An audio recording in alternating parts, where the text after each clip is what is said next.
Hi, my name is Bobbi Richardson, and I'm a teacher development specialist with the Literacy Curriculum Department.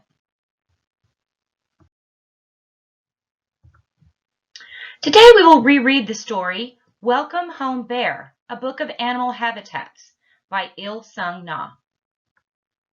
It's about a bear who gets tired of his home and looks for a new place to live. Before I read to you, I want to review some vocabulary words that you might not be familiar with. Vocabulary. Our first word is habitat. I think we already heard this when we talked about the cover of our book or the title. Habitat. It is the natural environment of an animal or a plant. It's basically their home. Let's look at the habitat of these penguins. It looks very cold there. Looks like their habitat might be Antarctica. Steep is our next word. Steep means having a sharp slope or a slant. Let's look at a picture. There's a person pushing something heavy up a steep hill. Let's talk about the genre for today's story. You'll see I brought my friend along again, Mr. Bear, to read with us today. The kind of story we're reading today is called a fable, and a fable is a kind of folktale. Let's talk about what fables usually have in them. Fables usually are short. They usually have talking animals. I love stories about talking animals, don't you, Mr. Bear? They usually take place outside and teach a lesson. Some famous fables that you might know are The Fox and the Grapes, The Lion and the Mouse, The Boy Who Cried Wolf, The Tortoise and the Hare, or The Fox and the Crow.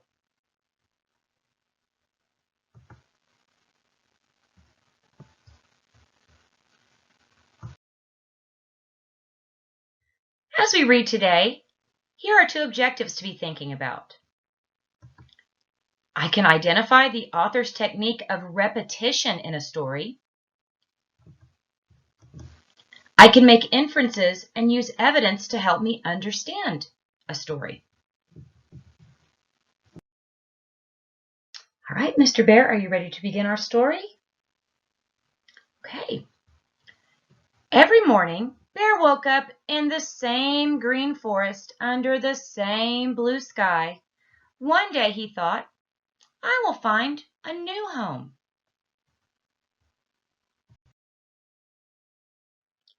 So he climbed up to see Bird. But her nest was so high in the trees.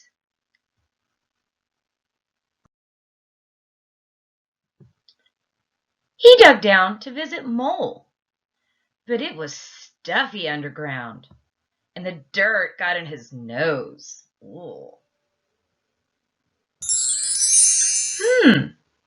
I noticed that on each page, when Bear visits another animal's home, the author tells us it was something, like maybe it was too high or too stuffy. Something's going on here. I've noticed this already. He went to see Goat, but standing on her steep cliff made him dizzy. There's that word steep we remember from our vocabulary words. That sound means it's time to turn and talk. And I have my friend Mr. Bear here to turn and talk with me. If you have a family member or a friend to talk with you, you can turn and talk with them, or you can get a stuffed buddy like I have, or you can just think about the question. So our first turn and talk question is, how does the illustration help show the meaning of the word steep? So Mr. Bear and I are going to talk about that, and we're going to look at that illustration or picture and see if it helps us figure out what steep means. All right, let's talk, Mr. Bear.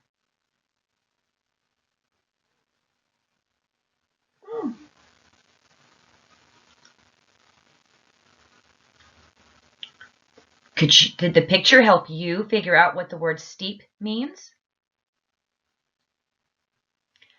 We decided in the picture it looks like we're looking straight down from the cliff, and it's very high and a little scary. It almost makes us dizzy just from the illustration. So when a hill or a cliff is very steep. It means it goes up very, very high, and looking down might make you a little dizzy.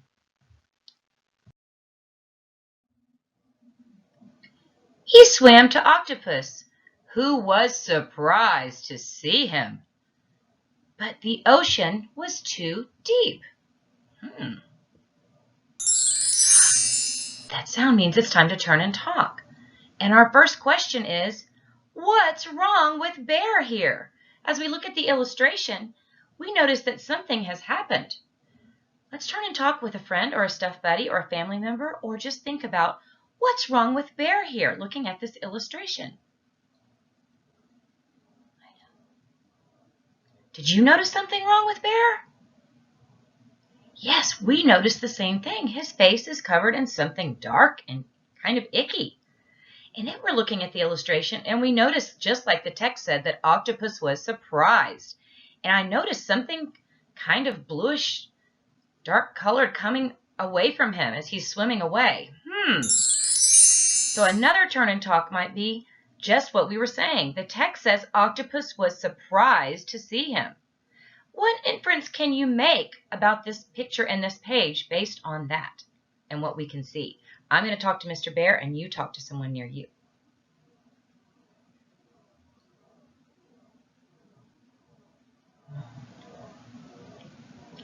Were you able to look at the picture and think about what was happening and figure out that something has happened to Bear and what it is, what it could be?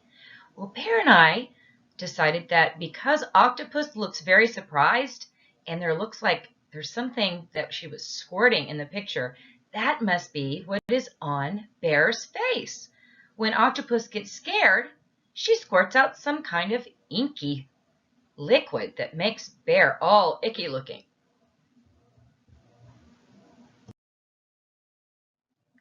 He found Polar Bear and the puffin, but the snow was so cold under his paws.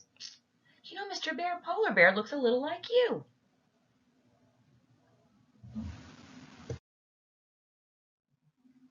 So he went to see Camel, but now his paws were hot in the desert sand. When I look at that illustration, I almost think Bear is saying, ow, ow, ow, ow, because the sand is hot on his paws. He paid a visit to orangutan, but it rained and rained and rained.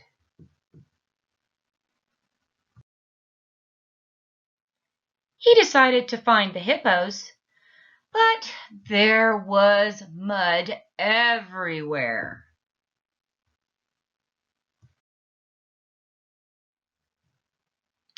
After visiting all his friends, Bear was tired. He wanted to be somewhere that was not too high, not too stuffy, not too steep, not too deep, not too cold, hot, rainy, or muddy. I'm noticing again on this page that the author has repeated for us why the habitats are wrong for Bear. Too high, too stuffy, too steep, too deep. This was happening on each page.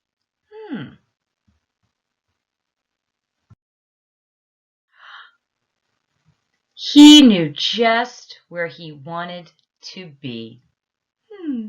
Where is he, Mr. Bear? Yes, he's in the forest. I do like the end of this story. Now let's have some discussion questions from our story. Another turn and talk. What makes Bear's habitat the best home for him? Why is that the best place for Bear? So I'm going to talk to my friend Mr. Bear about that, and you talk with someone at home or with a friend, or just think about it. So,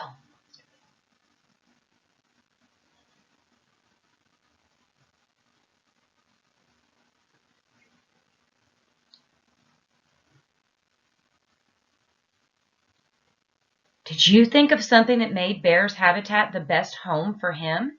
because his habitat was the forest. Yes, we know that he didn't like places that were too cold or too hot or too muddy, but the forest seemed to be a place that was not any of those things. And it seemed very comfortable for him. Another turn and talk question. I like this one. Which habitat would you most like to live in and why?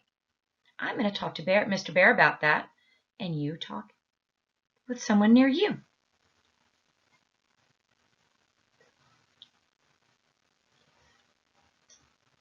Oh, really?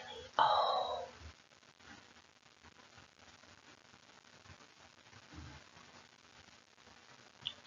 Did you think of a habitat that you would most like to live in?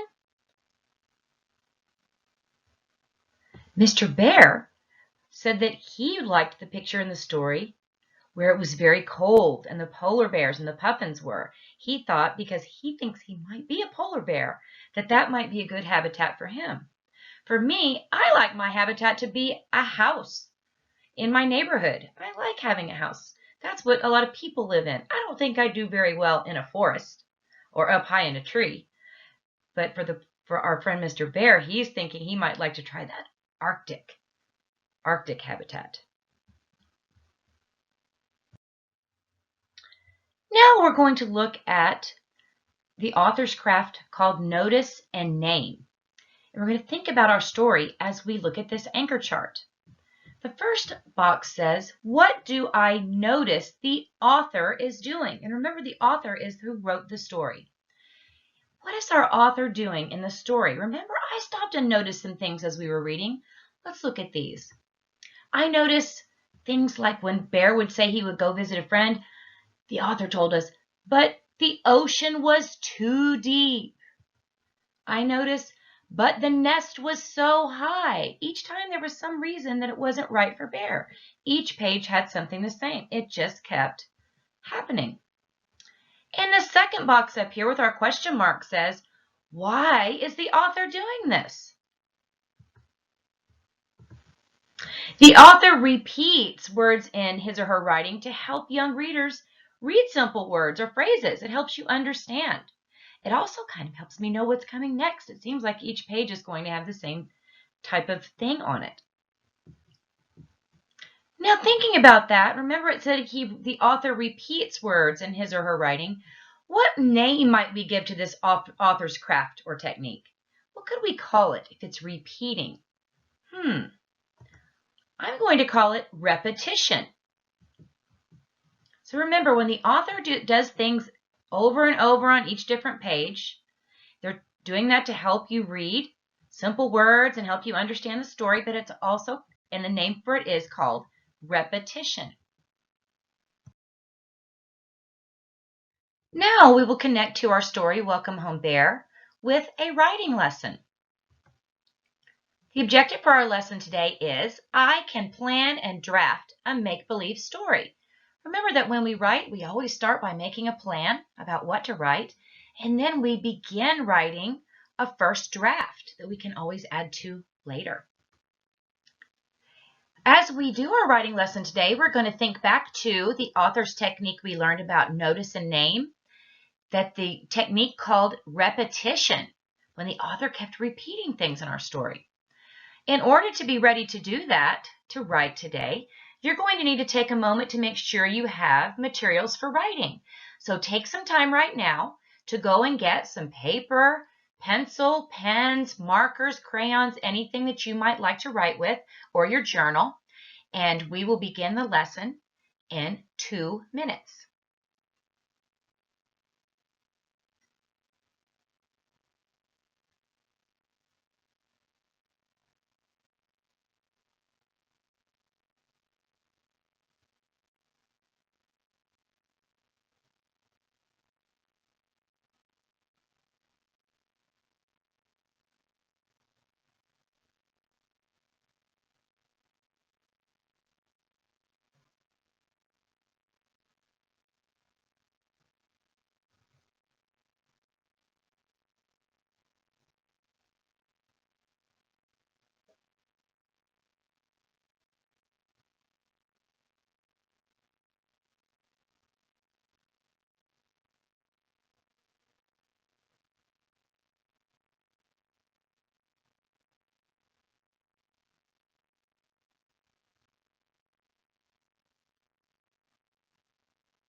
Before we begin planning and drafting, I would like to review from last lesson that we did with this book, characters and setting, because that will help us with our planning and drafting today. So let's look at our anchor chart and review characters and setting. Characters are the people, animals, or creatures in a story. The setting is where and when the story takes place.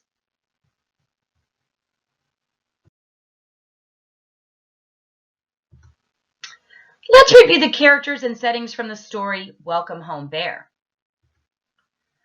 We had our bear, we had bird and mole and goat and octopus, polar bear and the puffins. We had camel, orangutan, and the hippos. For our settings, we had the forest up high in the tree, we had underground, a steep cliff, the ocean, Arctic, the desert, the rainforest, and kind of a muddy, swampy area. In our story, our main character, Bear, visited other characters in their habitats, but he didn't find one he liked. Now, I'll think of an animal in its habitat that I'd like to plan a story about.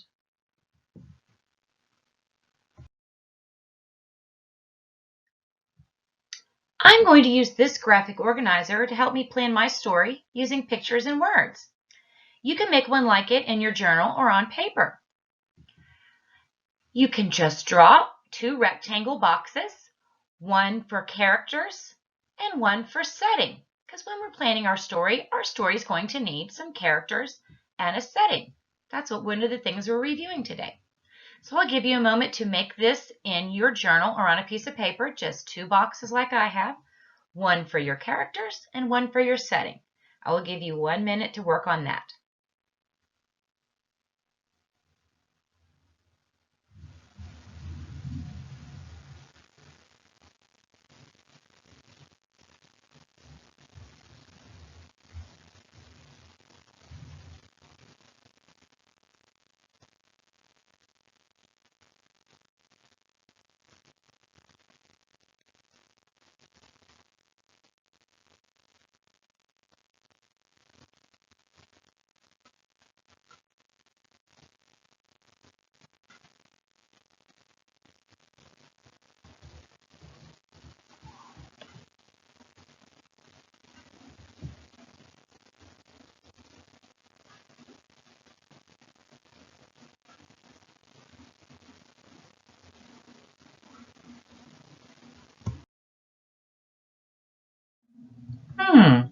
I noticed that the author told about each friend that Bear visited and why that animal's home or habitat wasn't right for Bear.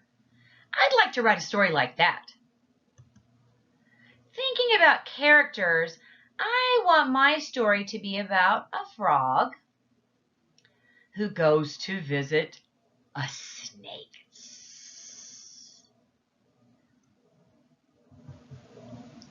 I can add pictures of my characters and label them as I go. First we have frog, and then our friend snake.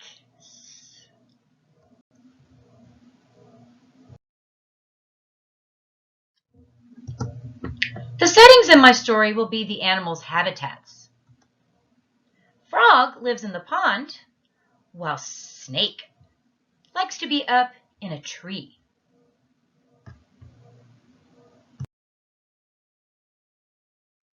Now that you've seen what I was planning, you can use this graphic organizer that you made to help you plan. Think about characters and settings to begin your story, then draw and label them on your paper. Remember, our book was about Bear going to visit a lot of his friends in their habitats. My story was going to be about Frog visiting a snake, but your story can be whatever you wish. I will give you some time to draw and label some characters and settings on your paper. You may have 2 minutes to do this.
I will also think about using the author's craft of repetition as I begin to draft my story.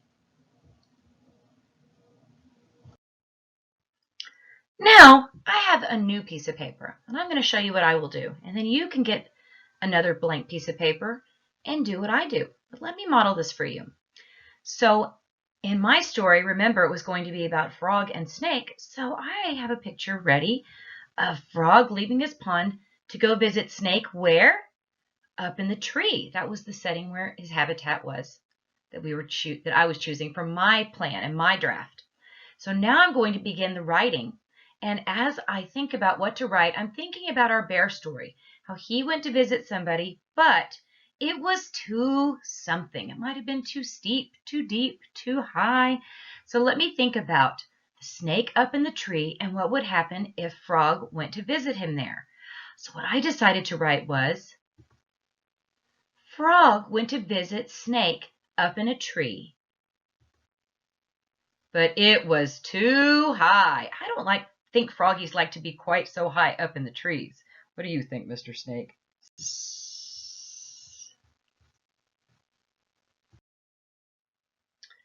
Now it's your turn to begin your draft. You've already made a graphic organizer with characters and a setting for your ideas for your story. And now it's time to just begin to get a start for your story. Just like I wrote about Frog going to visit Snake up in the tree, I might add more places and more friends that Frog went to see. But today, just get started with your characters and then you can add to your story all week long if you'd like to.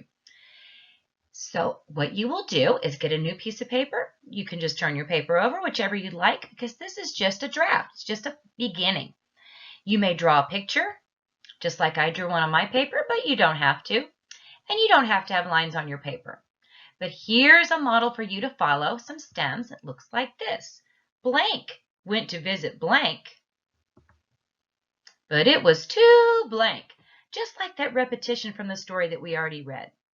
So you can think of your characters and your setting and where they might have gone and what happened and begin to fill in the blanks for your own story. I will leave this stem up for you to copy from and use if you'd like to. And I will let you begin to write and give you some time right now. You have about 3 minutes, and then we will come back together.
love how hard you're all working on your writing today.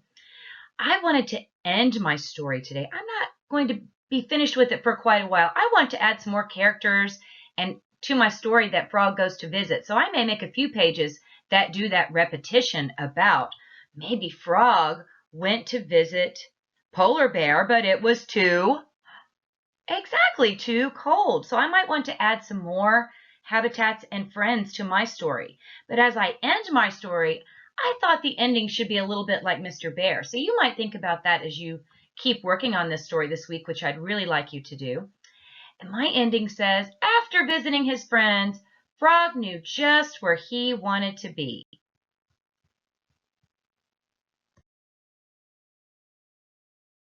Now it's time to wrap up our lesson today. You've done such a good job, boys and girls, but remember that writing is something that we do in steps, and we can always add more and change it. We call it revising and editing. We want to make our story the best it can be. So I really encourage you to keep working on your story this week. See if you can keep that repetition going with the characters and the settings that you choose that might remind you of the story of Welcome Home Bear. But this will be your own story. Mr. Bear wanted to come back as we wrap up the lesson today and say what a good job you've been doing with your reading and with your writing. And then I want you to remember today and every day, as you write independently, make sure you pay attention to how some authors use repetition in their stories. You can imitate this in your own writing, just as we practiced today. And you can create stories with characters and settings. Thank you for reading and writing with me today, and have a wonderful day.